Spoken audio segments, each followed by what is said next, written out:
हरे कृष्ण।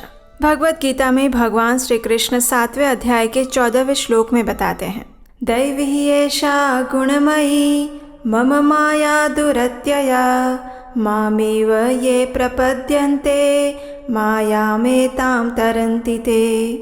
प्रकृति रूपी भगवान की इस माया को समझ पाना अत्यंत कठिन है। कोई भी मनुष्य इसे नहीं समझ सकता और ये प्रकृति हमारे आसपास अनेक प्रकार की ऐसी घटनाओं को निर्माण करती रहती हैं, जिनका प्रत्यक्ष और अप्रत्यक्ष रूप से हमारे जीवन पर असर होता है। और ऐसी एक विशेष घटना है सूर्य ग्रहण की। सूर्य ग्रहण मात्र एक खगोलीय या वैज्ञानिक घटना नहीं है, अपितु आध्यात्मिक रूप से भी वो हमारे जीवन पर प्रत्यक्ष असर करती है। सूर्य ग्रहण यानी ऐसा समय जब सूर्य के ऊपर चंद्र की छाया पड़ती है, और ऐसा ही विशेष सूर्य ग्रहण बस कुछ ही दिनों में लगने वाला है। सूर्य ग्रहण का ये विशेष समय हमारे जीवन पर प्रत्यक्ष या अप्रत्यक्ष असर करता है, और इसीलिए इस समय के दौरान हमें कुछ सावधानियां भी रखनी होती हैं। कुछ ऐसे विशेष कार्य होते हैं जो इस समय के दौरान अवश्य करने चाहिए, और कुछ कार्यों को बिल्कुल भी नहीं करना चाहिए, क्योंकि इसके विपरीत और नकारात्मक परिणाम आते हैं। और जैसा कि आप सब जानते हैं, इस बार वर्ष का पहला सूर्य ग्रहण लगने जा रहा है। तो चलिए आज के इस वीडियो में हम देखते हैं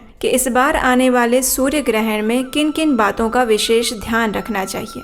तो आइए आज की वीडियो आरंभ करते हैं।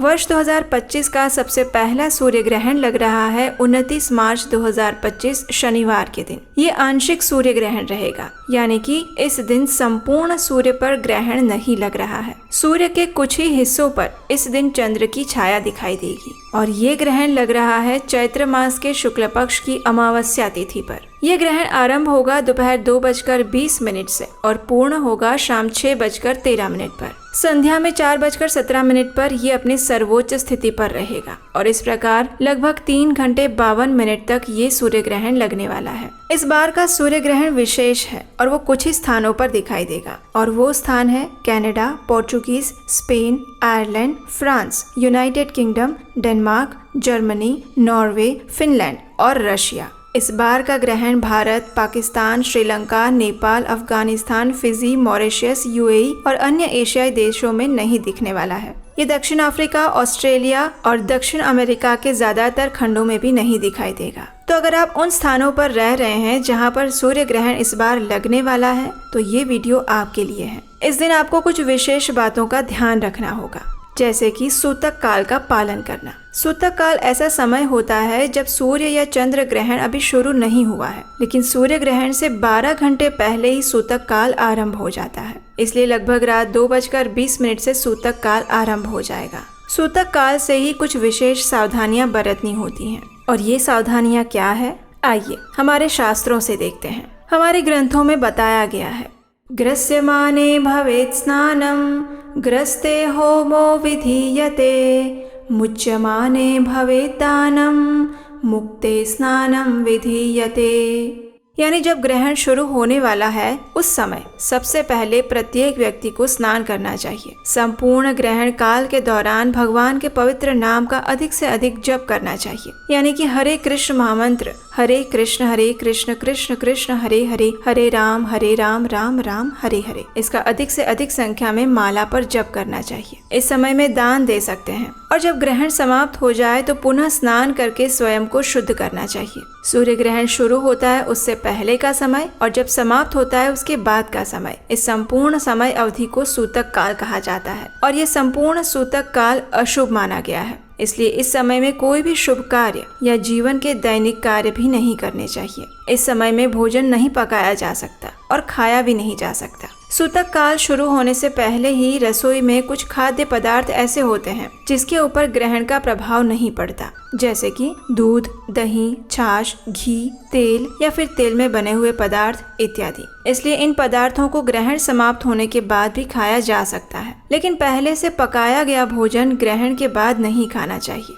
ग्रहण शुरू होने से पहले अपने घर में रसोई में जल के पात्र और भोजन के पात्रों में कूशा घास रख देनी चाहिए, क्योंकि इसे भगवान विष्णु का रोम माना गया है, इसलिए ये अत्यंत पवित्र है। अगर आपके पास कूशा घास नहीं है तो आप तुलसी पत्र भी रख सकते हैं। उचित यही होगा कि ये तुलसी पत्र आप अपनी रसोई में अलग अलग जगह पर रखें। फ्रिज में रख सकते हैं, जल के पात्रों में रख सकते हैं और भोजन के पदार्थों में रख सकते हैं। और ग्रहण के समय में अधिक से अधिक हरे कृष्ण महामंत्र का जप करिए। इस काल में भूमि, वस्त्र, धन, सुवर्ण, पशु या फिर लक्ष्मी का दान देना चाहिए। ग्रहण के समय में गंगा, यमुना, नर्मदा जैसी पवित्र नदियों में स्नान करने का भी विशेष महत्व बताया गया है। ग्रहण के समय में सोना वर्जित माना गया है। दिन के या रात्रि के समय बिल्कुल नहीं सोना चाहिए। इस समय में गर्भवती महिलाओं को विशेष सावधानियां रखनी होती हैं, जैसे कि वे इस समय के दौरान घर से बाहर ना निकले, दिन में सोए भी ना। अपने और अपने गर्भस्थ शिशु की रक्षा करने के लिए अधिक से अधिक हरे कृष्ण महामंत्र का जप करें। इस समय में वे लक्ष्मी नरसिम्हा स्तोत्र का पाठ भी कर सकती हैं।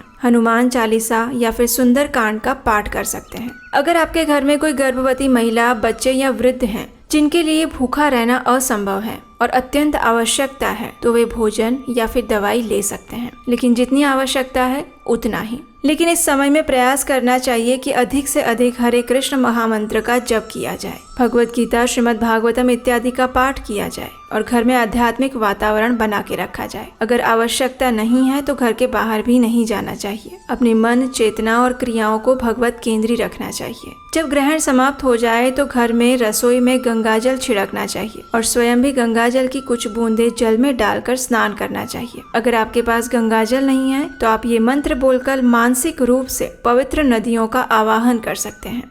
गंगेश यमुने चैव गोदावरी सरस्वती नर्मदे सिंधु कावेरी जलस्मिन् सन्निधिं कुरु। ग्रहण के बाद जब आप सबसे पहले स्नान कर लेते हैं तो उसके बाद सबसे पहले घर की सफाई करें, जल के पात्र खाली कर लें और ग्रहण से पूर्व बने हुए भोजन को त्याग दें। संध्या के समय घर में भगवान के स्थान को स्वच्छ करें और गंगाजल से संपूर्ण घर और रसोई को पवित्र करें। आपने जिन जिन स्थानों पर तुलसी पत्र रखे थे उन्हें वापस लेकर तुलसी के गमले में रख दें। संध्या के समय भगवान के समक्ष घी का दीपक प्रज्वलित करें, दीपदान करें और भगवान के पवित्र नामों का कीर्तन करें। सूर्य ग्रहण के दौरान भगवान की सेवा पूजा भी नहीं की जा सकती, इसलिए अगर आपके घर में मंदिर है तो ग्रहण शुरू होने से पहले ही भगवान को शयन करवा दें, पर्दे बंद कर दें और ग्रहण समाप्ति के बाद जब आप स्नान से शुद्ध हो जाएं, घर की सफाई हो जाए, उसके बाद ही भगवान के द्वार खोलें। सूर्य ग्रहण के समय में करने योग्य विशेष यही कार्य है। अधिक से अधिक हरे कृष्ण महामंत्र का जप करना, अपनी क्षमता अनुसार योग्य स्थान पर दान देना और अपनी चेतना को श्री कृष्ण के चरण कमलों में स्थिर रखना। तो ये थी आने वाले सूर्य ग्रहण के विषय में संपूर्ण जानकारी। आपको क्या करना है और क्या नहीं करना है। अगर इस विषय में आपके कोई संशय है, प्रश्न है, तो आप हमें नीचे कमेंट बॉक्स में लिखकर भेज सकते हैं। हमें आशा है कि इस वीडियो से आपको सूर्य ग्रहण के विषय में जानने में सहायता मिलेगी। अगर आपको आज का वीडियो अच्छा लगा है तो इसे लाइक कीजिए, चैनल को सब्सक्राइब कीजिए और ऐसी ही प्रमाणभूत जानकारियों को प्राप्त करने हेतु हमारे व्हाट्सएप कम्युनिटी ग्रुप के साथ अवश्य जुड़ जाइएगा। उसका लिंक नीचे डिस्क्रिप्शन बॉक्स में दिया है। तो चलिए इस प्रकृति में होने वाले प्रत्येक बदलाव और प्रत्येक घटना को उसके वास्तविक रूप में देखने का प्रयास करते हैं और भगवान श्री कृष्ण के चरण कमलों में स्वयं की चेतना को समर्पित करते हैं। हरे कृष्णा।